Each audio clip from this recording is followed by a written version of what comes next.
আমি কারোর কথা শুনিনি, শুধু তোমাকে বিশ্বাস করেছিলাম। আর তুমি কি করলে?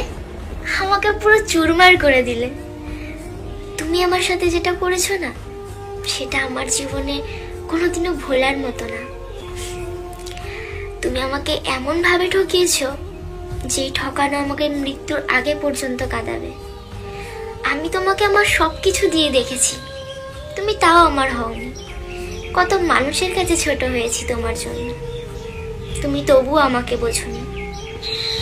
তবে কি আমার ভুল এটাই ছিল, আমি তোমায় ভালোবেসেছিলাম? সম্পর্কে তো আগেও ছিলাম, তারা তো এমন করেনি, তারা খুবই ভালো ছিল। তবে ভাগ্যটা খারাপ ছিল আমার। যদি ভাগ্যই না খারাপ হতো, তাহলে তোমার মতন ছেলের সাথে আমি সম্পর্কেই জড়াতাম না। জানি আমার কথাগুলো অনেক অগোছালো হয়ে গেল,